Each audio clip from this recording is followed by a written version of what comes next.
Regarding নাম, যে শোভাযাত্রার নাম কি থাকছে, এটা ঢাকা বিশ্ববিদ্যালয়ের সংশ্লিষ্ট অনেকের সঙ্গে আলোচনা করছেন।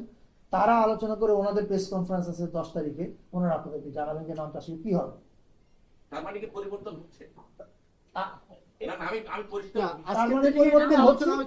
তার মানে পরিবর্তন হচ্ছে কিনা, মাননীয় উপদেষ্টা আজকের মিটিংয়ে এটা নিয়ে আলোচনা। আমি শেষ করি, ওর একটা উত্তর দেয়, তিনটে উত্তর একবার কি দেবো। আমি আপনাকে বলেছি যে নাম কি থাকছে এটা ঢাকা বিশ্ববিদ্যালয় বিভিন্ন স্টেক হোল্ডারের সঙ্গে আলোচনা করছেন, করে 10 তারিখে জানাবেন। আপনি এর উত্তরে বলেন তার মানে পরিবর্তন হচ্ছে। আমার কথা কিন্তু তা বলেন, আমার কথা বলে পরিবর্তন হবে কি হবে না তারা জানাবে। কিন্তু আপনি অলরেডি বলে ফেলেছেন 34 সংক্রান্ত সমাবেশ হবে। বিষয়টা আমি চৈত্র সংক্রান্তির সঙ্গে এটা কোনো সম্পর্ক না, যেটা দুই জিনিস।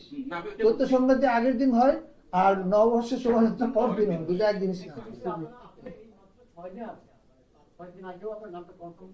নামটা আমরা কেন কনফার্ম করবো? শোভাযাত্রা করে ঢাকা বিশ্ববিদ্যালয়, শোভাযাত্রা করে ঢাকা বিশ্ববিদ্যালয়। ঢাকা বিশ্ববিদ্যালয় 10 তারিখে তাদের প্রেস কনফারেন্সে সবাইকে জানাবে।